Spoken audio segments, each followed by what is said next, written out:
बिस्मिल्लाहिर्रहमानिर्रहीम। अस्सलाम वालेकुम स्टूडेंट्स, 9th क्लास की केमिस्ट्री का हम लोग चैप्टर नंबर 5 पढ़ रहे हैं, जिसके 9 लेक्चर्स ऑलरेडी हो चुके हैं। आज हम लोग अपना 10वां लेक्चर स्टार्ट करेंगे। आज का जो हमारा टॉपिक है वो है डिफ्यूजन।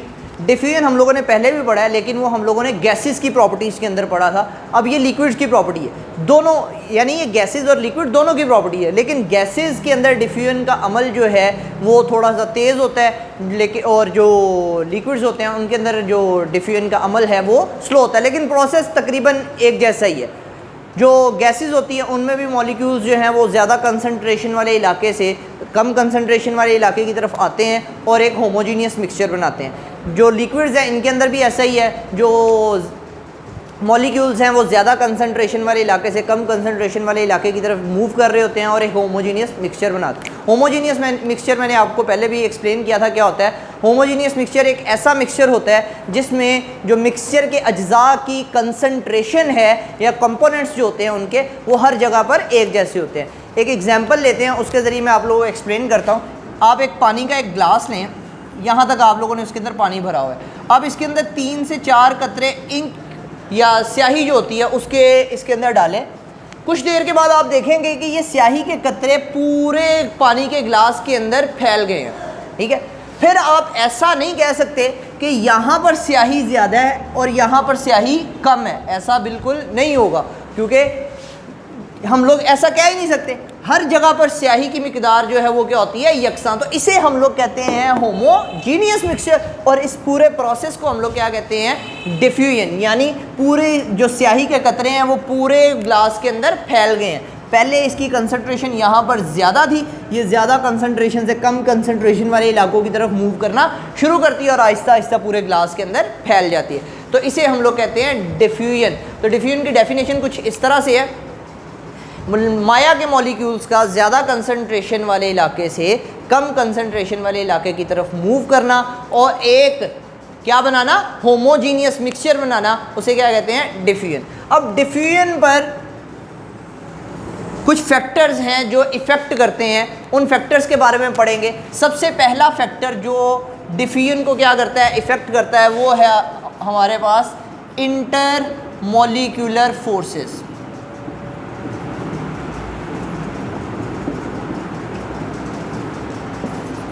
अब इंटरमॉलिक्यूलर फोर्सेस जो हैं या तो वो स्ट्रॉन्ग हो सकती हैं या वीक हो सकती हैं। तो ऐसे मॉलिक्यूल्स जिनमें इंटरमॉलिक्यूलर फोर्सेस क्या होती हैं, स्ट्रॉन्ग होती हैं, उनमें डिफ्यूजन की जो स्पीड होती है, जो डिफ्यूजन का रेट होता है वो कम होता है। और ऐसे मॉलिक्यूल्स जिनमें जो इंटरमॉलिक्यूलर फोर्सेस जो हैं वो वीक होती हैं, उनमें डिफ्यूजन का रेट जो होता है वो क्या होता है, ज़्यादा होता है। दूसरा जो फैक्टर जिस पर जो डिफ्यूजन पर इफ़ेक्ट होता है, जो डिफ्यूजन पर असरअंदाज होता है, वो है साइज़ ऑफ मॉलिक्यूल, यानी मॉलिक्यूल का साइज।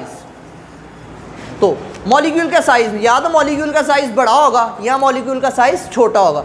तो जो बड़े साइज वाले मॉलिक्यूल्स हैं उनके लिए मूव करना क्या होता है, मुश्किल होता है। जो छोटे साइज के मॉलिक्यूल्स हैं उनके लिए मूव करना क्या होता है, आसान होता है। तो जो बड़े साइज के मॉलिक्यूल्स हैं उनमें डिफ्यूजन की रफ्तार क्या होगी, फिर स्लो होगी, और जो छोटे साइज के मॉलिक्यूल्स हैं उनमें डिफ्यूजन की रफ्तार क्या होगी, ज़्यादा होगी। इसीलिए जो शहद है वो पानी के अंदर डिफ्यूज़ होने में ज़्यादा टाइम लगाता है, क्योंकि वो एक बड़ा मॉलिक्यूल है, जबकि जो अल्कोहल है वो पानी के अंदर बहुत जल्दी डिफ्यूज़ हो जाता है, क्योंकि वो एक छोटे साइज़ का मॉलिक्यूल है। तीसरे नंबर पर जो इफ़ेक्ट करती है, जो फैक्टर इफ़ेक्ट करता है डिफ्यूजन को, वो है shape of the molecule. Shape of molecule की शक्ल, मॉलिक्यूल की अशकाल। अब इसकी दो टाइप्स हैं, एक होती है रेगुलर शेप्स यानी बाकायदा शक्लें, एक होती हैं इर्रेगुलर शेप्स यानी कि बेकायदा। बाकायदा यानी ट्रायंगल एक बाकायदा शक्ल है, रेक्टेंगल एक बाकायदा शक्ल है, स्क्वायर एक बाकायदा शक्ल है। ये बाकायदा शक्लें। बेकायदा जिनकी कोई तरतीब नहीं होती उन्हें बेकायदा कहते हैं। जो बाकायदा शक्लें यानी जो रेगुलर शेप वाले मॉलिक्यूल्स हैं वो ज़्यादा तेज़ी के साथ मूव कर सकते हैं, इसलिए उनमें जो डिफ्यूजन की रफ्तार है वो क्या होती है, तेज़ होती है। और जो बेकायदा यानी इर्रेगुलर शेप वाले मॉलिक्यूल्स हैं उनमें डिफ्यूजन की रफ्तार क्या होती है, कम होती है, क्योंकि वो बाकायदा जो अशकाल वाले मॉलिक्यूल्स हैं उनकी निस्बत कम स्पीड से क्या करते हैं, हरकत करते हैं। चौथा जो फैक्टर है जो इफेक्ट करता है डिफ्यूजन को, वो है टेम्परेचर। अब टेम्परेचर जो है वो डिफ्यूजन को इफेक्ट कर रहा होता है।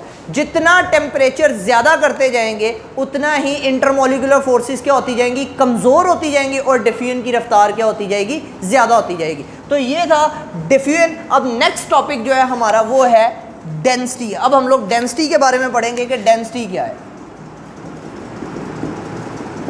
डेंसिटी हम लोगों ने गैसेस की प्रॉपर्टीज़ के अंदर भी पढ़ा था कि जो डेंसिटी होती है उसे उसकी definition, the mass per unit volume is called density. ठीक है, किसी शय के यूनिट वॉल्यूम के मास को हम लोग क्या कहते हैं, डेंसिटी कहते हैं। अब जो गैसेस होती हैं उनकी डेंसिटी क्या होती है, कम होती है, क्योंकि उनका मास कम होता है। जबकि जो मायात और जो ठोस होते हैं उनकी डेंसिटी क्या होती है, ज़्यादा होती है। क्यों? क्योंकि उनके मैसेज जो होते हैं वो बहुत ज़्यादा होते हैं। अब हम लोगों ने जब गैसेस की डेंसिटी में पढ़ा था तो हम लोगों ने कहा था कि जो गैसेस की डेंसिटी है उसको हम लोग ग्राम पर डेसीमीटर क्यूब में रिप्रेजेंट करते हैं। क्यों? क्योंकि ये एक छोटा यूनिट है। जबकि जो सॉलिड और लिक्विड है उनकी डेंसिटी को हम लोग ग्राम पर सेंटीमीटर क्यूब में रिप्रेजेंट करते हैं, क्योंकि डिनोट करते हैं, क्योंकि ये एक बड़ा यूनिट है। अच्छा, अब हमारे पास एक क्वेश्चन है कि जो बारिश के कतरे होते हैं वो ऊपर से नीचे की तरफ क्यों गिरते हैं। उसका सीधा सा जवाब ये है कि जो हवा है वो गैसेस का मजमू है, लिहाजा उसकी डेंसिटी क्या है, बहुत ज़्यादा कम है। और जो बारिश के कतरे हैं वो लिक्विड है, यानी वाटर है, उसकी डेंसिटी क्या होती है, ज़्यादा होती है। इसलिए बारिश के जो कतरे हैं वो ऊपर से नीचे की तरफ गिरते हैं। जो पानी है उसकी डेंसिटी जो होती है वो है 1 ग्राम पर सेंटीमीटर क्यूब। और अगर हम लोग ग्राम पर सेंटीमीटर क्यूब में ही हवा की डेंसिटी को लें तो वो है 0.01 ग्राम पर सेंटीमीटर क्यूब। ये लिक्विड, जबकि ये गैस के लिए। तो ये डेंसिटी क्या है, ज़्यादा है, ये डेंसिटी क्या है, बहुत ज़्यादा कम है, ये हवा की डेंसिटी। इसलिए जो पानी के कतरात हैं वो बारिश जब होती है तो वो नीचे की तरफ गिरते हैं। तो ये था आज के हमारे 2 टॉपिक जिसके अंदर हम लोगों ने डिफ्यूजन और डेंसिटी को पढ़ा। अल्लाह हाफ़िज़।